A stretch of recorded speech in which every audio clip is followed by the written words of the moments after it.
Hi, this is David Filippo, the left-handed right-winger again, and I'm just going to talk today about the Senate race here in Massachusetts for 2018, the election. Again, you probably know I'm not a fan of Elizabeth Warren. Too many things I don't agree with her. She's a Democrat, stands for a lot of ideals I don't agree with. I'm going to talk about the Republican and some of the independent candidates are running in my philosophy on the campaign structure. A couple things. First, this is Massachusetts, not the state of Georgia. Democrats running here, it's like a participation trophy for them. They run, they're 10-1 going to win.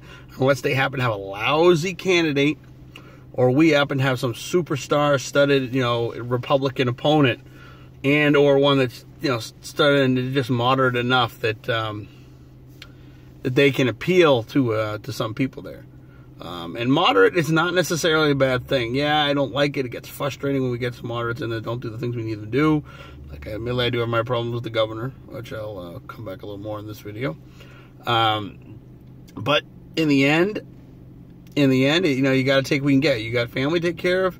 It's not fair to have to suffer under Democrat administration, and have to deal with the penalties and the things when you got a family to take care of.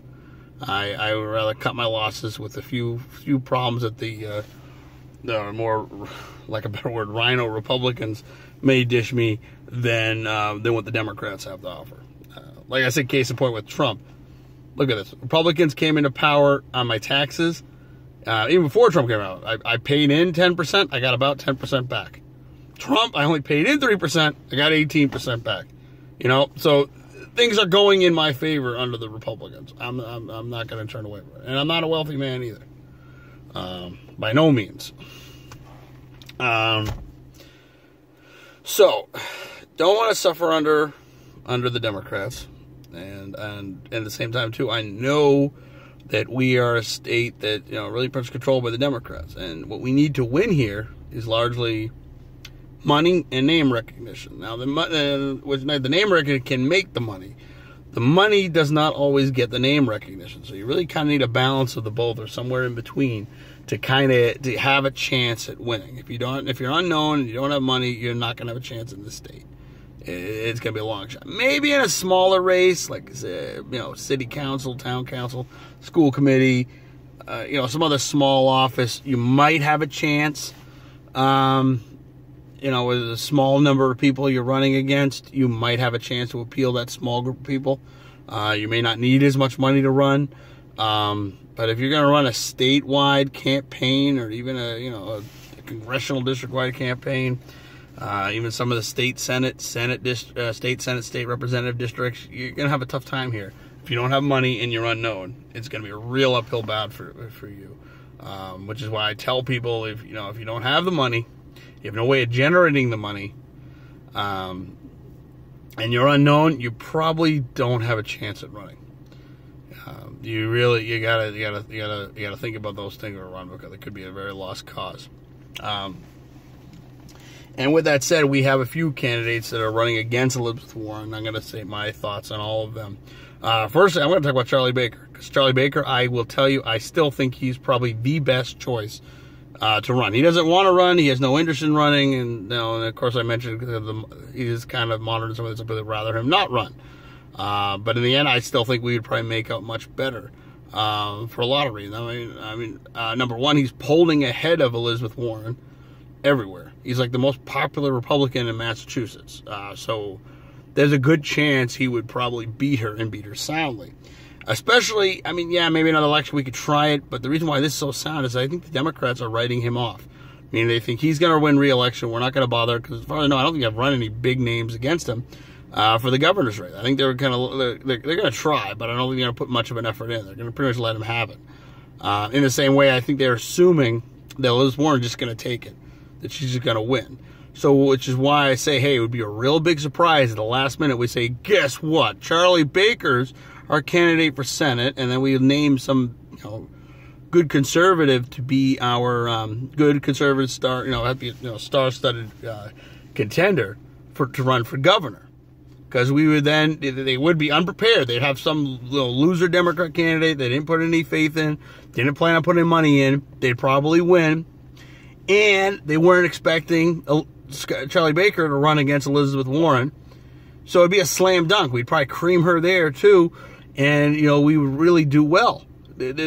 I have no doubt we would probably destroy it. We'd probably destroy her any chance she had, especially doing it like that. We'd probably win the governorship, and we'd also have a Senate seat, plus and minus. I think that's the only surefire way we're going to win both seats. Right now, we do have a chance at the Senate. It's going to be an uphill battle. We got some good people running. There's one probably going to mention at the end of this video that is probably by far the best. But we're definitely going to win the governor's race. I don't think he has any shot of losing this time around. I don't think so. Maybe the Democrats aren't trying. I think he's going to do very well. And I'm going to vote for him. I'm going to vote for him for governor. I'm happy to reelect him. He's no Governor Scott Walker, Wisconsin. I wish he would take some advice from Scott Walker. Although Wisconsin is a much different state than Massachusetts, even though they're both, typically had been largely kind of more blue states than red states. But either way, in my opinion, Scott Walker is probably the best governor in the country.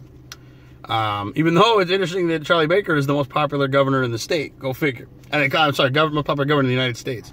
So, hey, either way, it's interesting. But he's not running. He has no interest in running. It just comes down to the people that are left to run. I think his name is John Livingston. His last name is Livingston. I believe he's pro-choice rather than pro-life. There's some things about him that I just don't agree with. Not to mention he's unknown. I really don't think anybody knows who he is. He hasn't really raised much money. I'm not too excited for him. Heidi Wellman's another one like that. She'd probably be great. I don't know much about her. Yeah, she's a woman, but without the name recognition and without the money, which she might have, I don't know. Without the name recognition, she's not going to do very well. Being a woman or a minority or anything is not going to help you without the money in this state. Maybe like I said, in a participation trophy type state where you're on that side of the aisle, maybe. But no, they don't have a shot. In the same way, too, there's also this.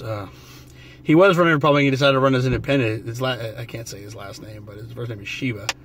And he's not like a smart guy. He knows a lot of stuff. I mean, he does claim he invented the internet or some variation of that. It's like, I always find it funny when people try to claim that, but fine. Maybe he did. He does seem like a smart guy, does know his stuff. But he comes off all the time with an extremely violent temper. And the way he talks down and scolds his potential constituents that are supposedly on his side of aisle. Like, I heard he goes to Republican committees and, almost put someone at the meeting to tears. And who does this to their own people? I mean, it doesn't flatter. It's inappropriate. And it doesn't go to that he has an accusation that he beat his ex-girlfriend. I know he got acquitted and it was all that, and there's maybe some problems with the girlfriend, fine. But to have this violent temper, the way he appears like he was on a big interview with Howard Carr, and the way he was acting there, it makes me hard to believe that he didn't beat her. And because he just sounds like a violently aggressive man. And I don't think he has any credibility to run. I have no faith in the guy, no support in the guy. Yeah, we're all angry, and we should be angry, and it's a good thing he's angry, I guess. But no, sorry, there's a way to be angry, and there's a wrong way to be angry. And he picked the wrong way to be angry. You don't need to be violent. Violence is never the answer. That's the biggest problem we have right now. Everybody seems to think that we're Republicans because, we're violent, horrible people because we love our guns and everything, which is the biggest BS in the world. It pisses me off every time I hear it. Because it's not true. It's not true. We're not violent people unless we're provoked to that point. Yeah, maybe it's kind of the silly thing. We talk about this, but kind of stepping back, like Michael Dukakis, the big mistake he made when he's running for president. Somebody asked him what he thought about the death penalty, and he was asked, so what would happen if somebody raped your wife? And he stood by his liberal philosophy of how he would support the it doesn't support the death penalty and doesn't want the death penalty. And which is really dumb because it's policy, maybe it was smart for him to do it that way. Sorry, most people would agree and want you to say, I'd want to murder the guy if he raped my wife. So it's a mistake. It's a big mistake. And because violence is not the answer. The other person who I admired initially, because his name is Alan Waters, and he's now running as an independent. Before that was Republican. Before that, running as a Democrat. When he's running as a Democrat, what I really liked is he's a conservative. He's a conservative, and his idea was he wanted to go after Elizabeth Warren, take her out of the nomination, beat her in the nomination process. And he is an unknown. He's not very well known. I don't know about his financial situation so much, but he could have made money off the fact that he said, I want to run in the Democratic primary against Elizabeth Warren and take the seat from her. And he even told me, now I don't know if now he feels that same way, that he would have supported the Republican nominee, or even Jeff Deal if it was Jeff Deal, which was the name that he mentioned we were talking about it. He sounded like he was right in the tank for all this and was excited about it. And he was ready, And I was all with him. I said, this is great. You're going to run and beat Elizabeth Warren. You can do this. You can make money off the fact and build your recognition, name recognition, because of the fact that you are running against Elizabeth Warren in the Democratic primary. You're not going to have that option, unfortunately, Alan. You're not going to have that option as a Republican nominee and now as an independent, because nobody knows who you are. You're not going to make much money, if anything at all. And nobody knows who you are, so you're not going to get the votes. There's no value in voting for you because we're not going to get any result from it. Like I said in the beginning, I got a family to take care of. I need someone that can win and stand as close next to my values. Like I said, the Bill Buckley mindset. Most conservative, best chance of winning. You don't have that. You did have a chance of beating the Democrat, though. And I still stand by that. You could have won that way. You could have won that way.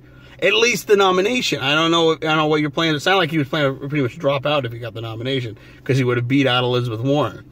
It would have been really good, and I was excited for that. But he didn't want to do it, so let it go. And I think that's pretty much it of the people that I don't support. The one I do support, and he's got his problems too. But I am in the tank officially and 100% support of, well, admittedly, unless Charlie Baker gets in, which he won't, I fully support Jeff Deal. Jeff Deal most stands by the things that I support. I was with him on the gas tax. I voted for the gas tax, taint the gas tax. I thought he did an incredible job there. And he's done great for the state. I'm disappointed he, well, at the time more. Now I got a good state senator out here, and a state rep. Don't have a great state representative, but I have a good state senator out here, Mr. Dean Tran.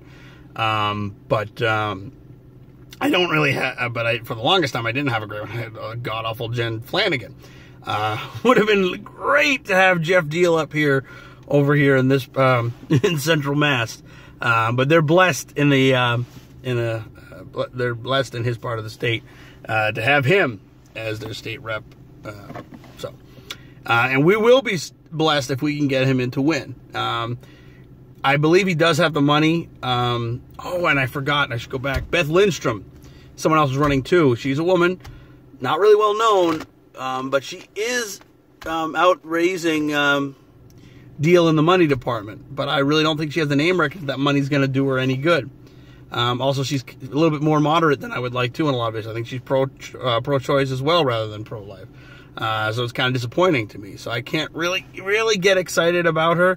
Plus some of her, reasons why, like I saw someone posted, she decided she didn't want to attend an event because of the fact that, she didn't want to attend an event because of the fact that, they had a pay-to-play straw poll at one of them, and I'm like, just be there, be with the people. Just kind of rubbed me the wrong way. Plus, I got a phone call from one of her people, and they were like insistent of getting my information and a permission to send me text messages. They were, and I had to keep, and the girl was so fast, I had to keep asking her, wait, for who? For what candidate? And finally, I said, I apologize. I'm already in full support of Jeff Deal, and I ended the call. But it just adds to the fact I really don't think the only plus she has going for her is that she was Scott Brown's campaign manager, I believe, in both 2010 and 2012, and that's a great thing. She got probably one of the best senators we had in a long time, and it's unfortunate we don't have Scott Brown anymore. But that's it. That's it. That, and she's a woman. That's it. She doesn't have name recognition. She doesn't. She may have the money, but that name recognition trumps all of that. If you don't have the name recognition, and she's not really building a great one. Like I said, the experience I've seen and I've had, she's not making a great name for herself. I keep going back. I think Jeff Deal is going to be the best one to run and have the best chance of beating her, beating Elizabeth Warren. Because he's right on most of the issues, about 90% of them. I really have no complaints about it, and I really think he'd be the best person to be our next senator here in Massachusetts. We'll see what happens. We got still time before Election Day, but I really look forward to doing what I can to help Jeff Deal in the coming days as he comes closer to election, because he's really our best possibility in more ways than one. So, anyway, like, if you have any comments, any feedback, your opinions. I apologize if I don't support your candidate.